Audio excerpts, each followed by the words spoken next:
In this video, we're going to go over how to tie the Yosemite Finish, and I'm also going to show you how to tie this bowline using a different method that I'm calling the slip knot method. I'm not sure if that's really what it's called, but we're going to call it that for now. All right, so you've already learned how to tie the bowline. Not going to spend any time talking about that.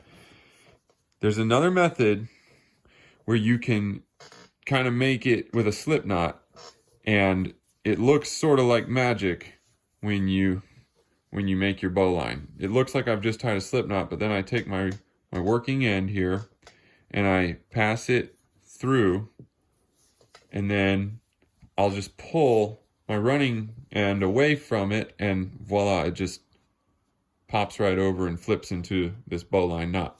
So let's break that down so that we can understand why that's happening, or at least understand how to tie it correctly. If you make the slip knot the wrong way and try it, you will get something totally different. First of all, it won't pop over very easily. You'll have to really work it. You'll also kind of get like a sideways bowline, which I'm not an expert at this, but I think that's called a French bowline. So that's not what you want.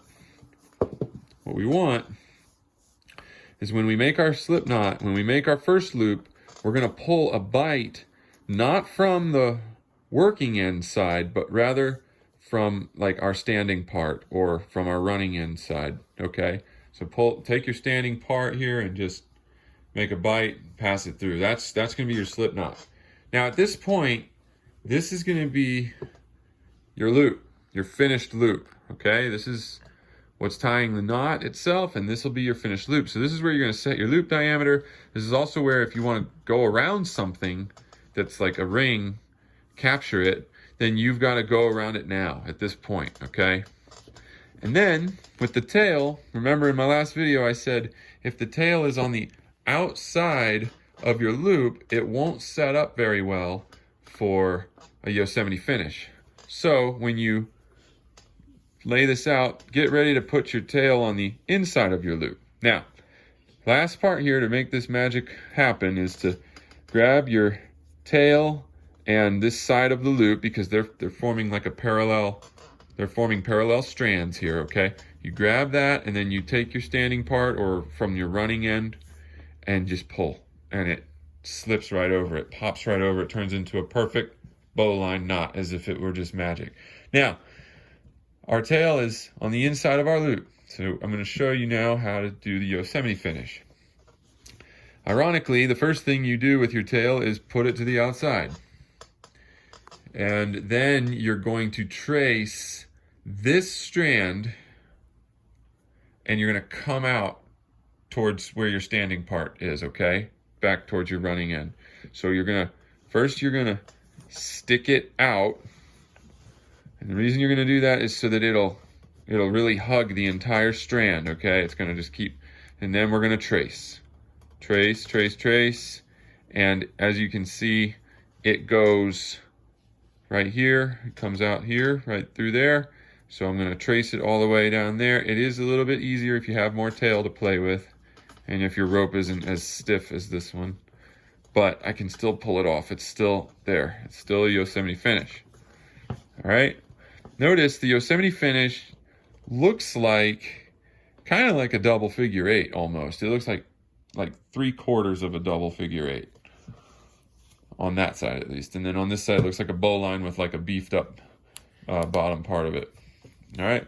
Let's go over this one more time here. All right. So I'm going to tie it with my other hand. Okay. I'm going to make a loop and I'm going to just pull my slip knot. My slip knot needs to come from the running end side, okay, not from the working end side, okay? And then I go around my object that I want to capture. Then I set the diameter of my loop. I'm going to make this loop a little bit smaller here. Notice this time my tail is going to fall on the outside of my loop, but I'm going to show you why that doesn't really work for the Yosemite finish here, in case you were wondering. So here's my bowline with my tail on the outside. Now I have to come out here. This is where I have to come out. I have to come out in line with my standing part, right, for the Yosemite Finish. So this is what I have to trace. Notice if I trace it now, it just doesn't look right. Okay, it kind of undoes it. I don't know. It just doesn't. That's not the way it's designed to look. It's not as secure. So you gotta have your tail. If I can pull it out, untwist it.